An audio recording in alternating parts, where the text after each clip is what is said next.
Proclamação do Evangelho de Jesus Cristo segundo São Lucas. Glória a vós, Senhor.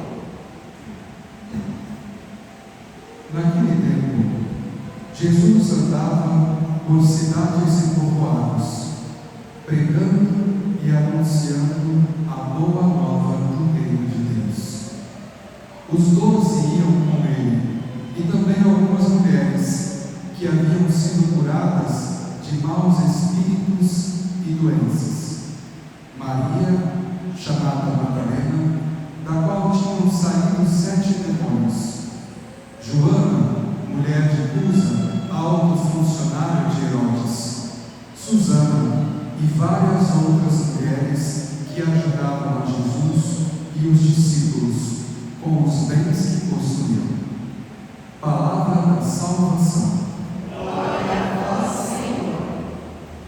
Que as palavras do Santo Evangelho perdoem os nossos pecados. Ave Maria, Cheia de graça, o Senhor é convosco. Bendita sois vós entre as mulheres, bendito é o fruto do vosso ventre, Jesus. Santa Maria, Mãe de Deus, rogai por nós, pecadores, agora e na hora de nossa morte. Amém. Queridos irmãos e irmãs, felizes os humildes de espírito, porque deles é o reino dos céus. É impossível nós alcançarmos o reino dos céus se nós não esvaziarmos de nós mesmos. O humilde é aquele que se perde em Deus, porque nele confia, porque sabe que aquilo que o Senhor aponta como caminho para ele é o melhor para a sua vida. O orgulhoso não. O orgulhoso quer dizer a Deus como Deus deve fazer. E por isso que muitas vezes nós perdemos as ocasiões que Deus nos dá para mudarmos a nossa vida, para mudarmos o nosso coração. Quando nós olhamos para Santo Expedito, ele vivia uma vida que rumava para um lado. Mas quando vem a ocasião de deixar tudo, porque encontrar um caminho novo, um bem maior, ele é humilde de perder aquilo que tinha, e como um soldado tinha o seu valor, mas ele entende que ele precisa perder aquilo para ganhar algo muito maior. Isso nos ajuda a entender que muitas vezes nós temos que dar este passo, o passo de perder aquilo que nós temos, aquilo que nós construímos, para acolher este novo de Deus. E quantas vezes nós cessamos e falamos: Senhor, vem, transforma tudo, muda tudo, só que nós queremos manter as estruturas, as nossas estruturas diante das coisas. Nós queremos ouvir aquilo que o mundo diz e não aquilo que Deus nos fala. Na primeira leitura de hoje, o que vai dizer São Paulo a Timóteo? Ele vai dizer que temos que tomar cuidado com doutrinas estranhas. Doutrinas estranhas. E aí ele vai dizer que discordam das palavras salutares de nosso Senhor Jesus Cristo. Hoje no nosso mundo nós temos tantas palavras, tantas pessoas que falam sobre tudo. Elas dão aula de muitas coisas, mas muitas vezes aquilo que estão nos dando, embora pareça algo bom, acaba sendo algo nocivo à nossa fé, porque vai contra a doutrina de Jesus Cristo. Tantos de nós ouvimos a todo tempo que nós temos que ser otimistas, que nós temos que pensar que tudo vai mudar, e a verdade, meus irmãos, é que tem coisas que não mudam, ou tem coisas que ficam piores ainda. Quando nós olhamos para a realidade do nosso mundo, nós vemos as guerras, as dificuldades, e quantas vezes essas dificuldades elas não estão dentro da nossa casa, seja da divisão, da discórdia, às vezes a dificuldade financeira. São tantas situações que vêm sobre nós que fica difícil nós conseguirmos ser otimistas. Mas nós não temos que procurar esse otimismo segundo o pensamento humano. Nós temos que entender que nós temos um dom valiosíssimo, que é o dom da esperança. Um dom dado por Deus, um dom que a igreja chama de dom teologal, ou seja, não é um dom que eu vou alcançá-lo pelo meu esforço, mas é um dom que eu recebo e acolho de Deus. E é essa esperança que me ajuda a enfrentar as coisas de hoje. É essa esperança em Deus que faz com que, mesmo diante de uma realidade tão difícil como fez Santo Expedito, eu dou o meu sim a Deus. Um sim que deve ser dado hoje, e um sim que não fica sem resposta, que não fica sem retorno, porque Deus nos acolhe, Deus nos abraça. É este olhar de esperança que nós precisamos. Então a esperança não é simplesmente olhar para o mundo, vai ficar tudo bem, vai dar tudo certo. Quantas vezes a gente diz, vai dar tudo certo, morreu. Vai dar tudo certo, perdeu tudo. Vai dar tudo certo, ficou sem emprego. Então não é esse tipo de esperança, mas é a esperança que é baseada numa confiança profunda de um Deus que me ama e que Ele está levando adiante todas as coisas, mesmo quando eu não compreendo. E é por isso que é difícil, às vezes, nós permanecermos na doutrina de Jesus Cristo, porque a doutrina de Jesus Cristo, em tantos momentos, vai contra a maré do mundo. A maré do mundo, o que vai dizer? A maré do mundo vai dizer que a mulher ela tem que fazer isso, que ela tem que acontecer, que ela tem que ser independente, que mulher não depende de homem nenhum, etc, etc. Quando nós olhamos para o Evangelho de hoje, o que nós encontramos? As mulheres que estavam ali, que participavam de algum modo do ministério de Jesus e que davam um suporte discreto, mas isso não significa que não tenha uma grande importância para que o ministério de Jesus pudesse ir adiante. E aí vai dizer que essas mulheres ajudavam a Jesus e os discípulos com os bens que elas possuíam. Colocavam tudo aquilo que tinham em comum. E vão fazer isso por quê? Porque foram educadas por Jesus Cristo.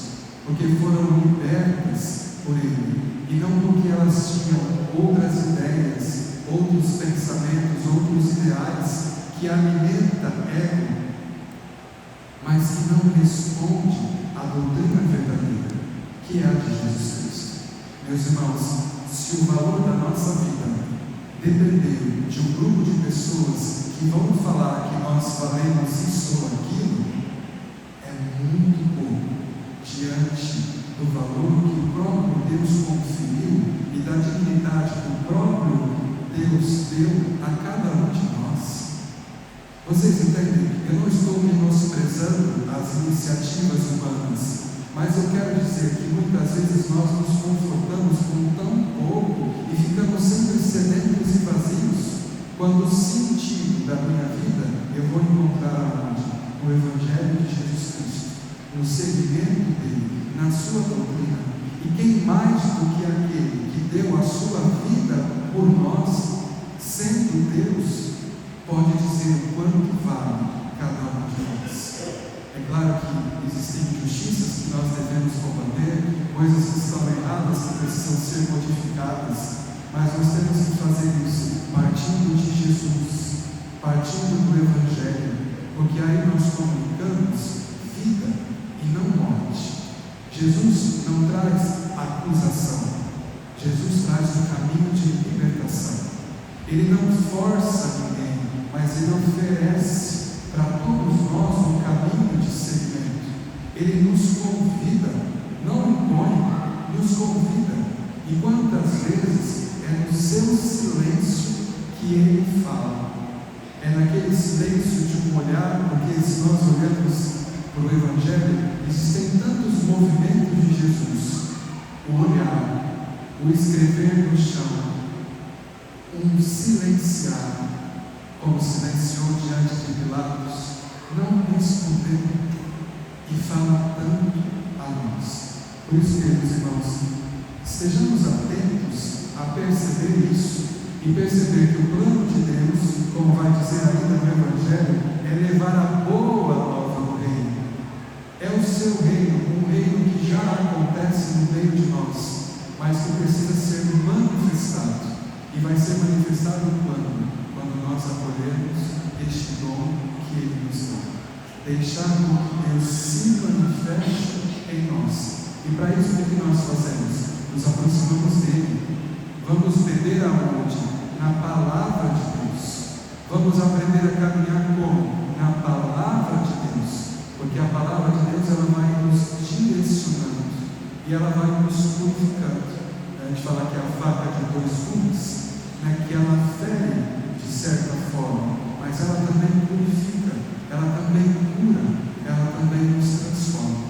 Então pensamos ao Senhor que nos ajude e que Ele continue levantando mais e mais pessoas para este seguimento de Jesus, e que nós aprendamos também a colocar em comum aquilo que nós temos, porque é forte aquilo que vai dizer aqui na primeira leitura, porque se nós vivêssemos assim, o mundo ele mudaria a forma de pensar. Tendo alimento e vestuário, fiquemos satisfeitos. Imagine se todos nós, porque temos para comer hoje, temos para vestir, estivéssemos verdadeiramente satisfeitos. O nosso mundo não teria espaço para todas estas coisas que nascem: a inveja, a contenda, o desrespeito. Como não é o Padre que está dizendo, é a palavra. Porque quando nós olhamos para isso, nós ficamos obcecados, cegos pelo nosso orgulho. E ao invés de construir, o que a gente faz? A gente divide. E parece que a gente tem muito mais coisa do que a gente tinha antes. Mas eu não sei se você já teve essa sensação. Eu tenho tanto mais hoje, mas eu não me sinto feliz. Porque antes eu tinha algo que o que eu tenho hoje com o dinheiro, o que eu tinha não se compra. Por isso, queridos irmãos, que nós possamos aprender a cultivar entre nós aquilo que gera vida, aquilo que constrói, aquilo que dá sentido. As coisas materiais, basta o necessário para o dia de hoje. Quantas pessoas aí não dormem? Por quê? Porque fazem contas a longo prazo e ficam desesperadas e vivem uma vida para pagar contas, para viver uma vida de aparência, mas que esconde um vazio profundo. Melhor seria não ter nada, mas ser consciente de quem é e estar cheio de Deus, cheio e pleno de Deus, porque o resto tudo passa e passa muito rápido. Quem é mais velho na caminhada entende bem aquilo que o Padre está falando. Alguns talvez tenham suas dúvidas, mas faça a experiência e perceba o quanto Deus é providente, o quanto Ele não deixa faltar quando nós nos abrimos para cuidar do outro. Quando a gente estende aquilo que nós temos para o outro, o quanto chega da onde a gente não espera. Porque o amor, ele circula, mas para que o amor precise circular, eu tenho que dar o primeiro passo. Eu amo, eu faço. E não porque começa em mim, mas porque eu reconheço que Deus me ama, me seguro neste amor, e neste amor eu me lanço. E aí esse amor circula e transforma toda a nossa realidade. Talvez o mundo lá fora nunca vai viver esta realidade de comunidade, mas nós aqui dentro precisamos viver, porque essa comunhão é testemunhança da vida que o Senhor deu para cada um de nós. É a nossa contribuição, é a nossa resposta. O mundo não vai entender, e nem pretendemos que o mundo entenda, mas aqui entre nós, o centro da nossa vida precisa ser Jesus. E se Ele é o centro, acabam todas essas coisas. Porque de que vale eu vencer, eu fazer? Não. O eu dá um espaço para nós. Nós, junto com Jesus, construímos uma civilização de paz. Temos dentro de nós a paz. Temos dentro de nós a força da esperança. E temos a caridade, que não é aquela caridade de quem dá e que acaba em si mesmo. Porque tem gente que faz obras lindas de caridade, mas aquilo que fez termina ali.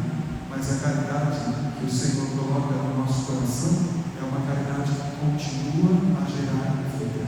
É um bem que é feito, mas que irradia. E como é bonito quando a gente planta uma semente de bem, de amor, e lá na frente a gente vê que frutificou. E que aquilo que eu passei para o outro na doutrina de Jesus Cristo foi tão bom para aquela pessoa, deu tanto sentido na vida dela, que hoje ela passa adiante e transforma na palavra de Jesus outras vidas. E como é bonito isso? É a testemunhança, né, que vai formando os elos de uma única corrente. E a nossa corrente precisa estar ancorada aqui, no Cristo. Não é no Padre, não é nesse e não é naquele. É todos juntos no Cristo. Que Ele nos ajude, forme o nosso coração e que possamos pedir que nós possamos dizer: hoje, Senhor, hoje nós damos o nosso sim, hoje nós queremos, hoje nós estamos aqui. Louvado seja nosso Senhor Jesus Cristo.